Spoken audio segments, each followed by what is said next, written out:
Bismillahirrahmanirrahim. Xoh ishonın, xoh ishonmang.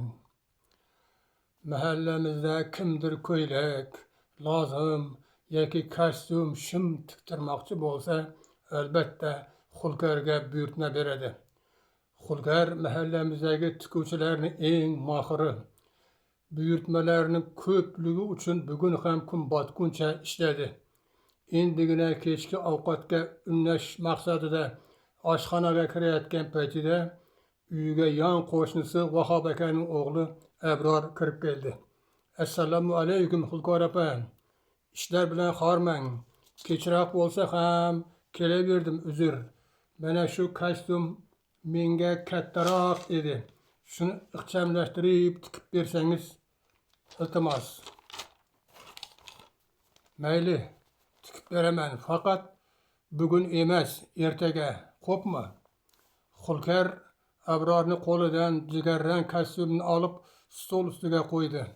Kechki ovqatdan keyin 5-sinfda o'qiydigan o'g'li Ahror va hali maktab yoshiga yetmagan qizlari Sanobar hamda Gulnora bilan televizorda namoyish qilinayotgan badiiy filmni ko'rishdi.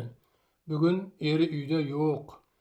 Ishga, tuman markazidagi tashkilotlarning biriga soqchilik qilishga ketgan. Bolalarining uyqulari keldi shekilli, oyi, yotamiz deyishdi. Bolalari uxlab qolishgandan so'ng Xulkar chiroqni o'chirib, ularni yonidagi to'shakka cho'zildi. Negadir uyqusi kelavermadi. Abrorning kostyumini tiksammikin degan xayolga ham bordi. Xuddi shu vaqtda Xulkarga uyda kimdir yurgandek tuyuldi. Uyga o'g'ri kirdimikin? Eshiklar qo'ploqliq-ku, dedi o'ziga o'zi. Yana bir oz o'ylanib yotgach, o'rnidan turdi-da, borib chiroqni yoqdi. Xona eshigini ochib qo'ydi. Keyin kichik qizini yoniga kelib o'tirdi.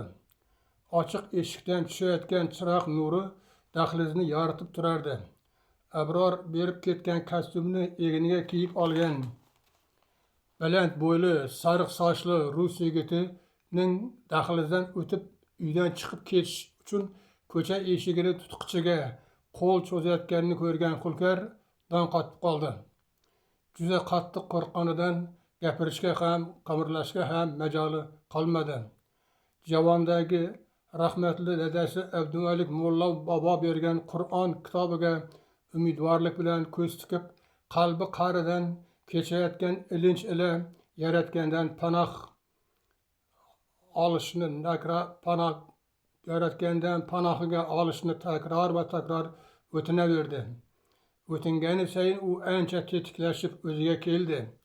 Chamasi 2 soatlardan keyin javondagi Qur'onni olib peshonasiga bosib, ko'zga ko'rinar ko'rinmas balo qazolardan o'zing asra deya ko'kragiga 2 marta tufladi.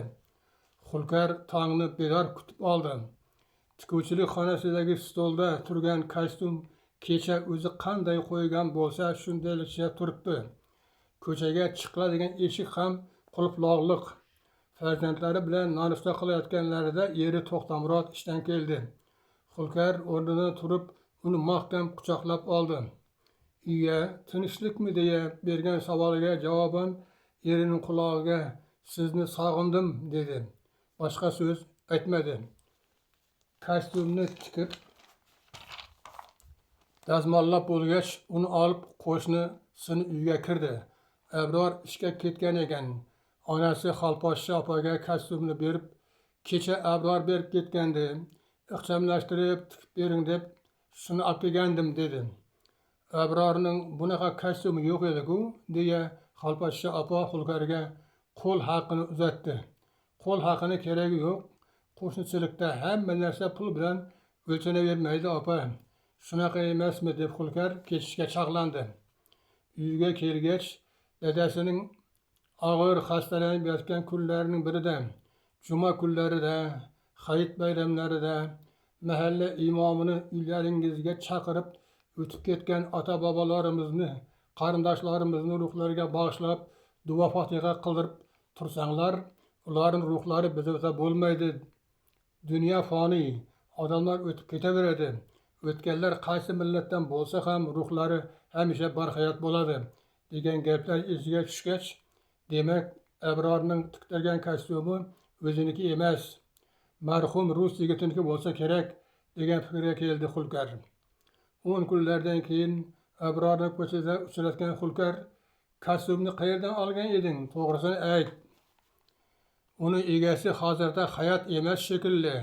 Yana bilmadim. Oying ham bunaqa kostyum Abrorda yo'q edi deb taajjublanganini ko'rdim-ku, dedi. Kostyumni poyezd yo'lining narigi yonidagi chiqindilar tashlanadigan joydan olgandim. Unchalik eskirmagan ekan. Men uni kiyib bilmadim. Kiysam qandaydir bir ko'zga ko'rinmas kuch meni bosib kelayotgandek bo'laverdi. Kechalari uxlab bilmadim. Shuning uchun kostyumni olgan joyimga olib borib chiqindilar orasiga ko'mib tashladim, dedi Abror.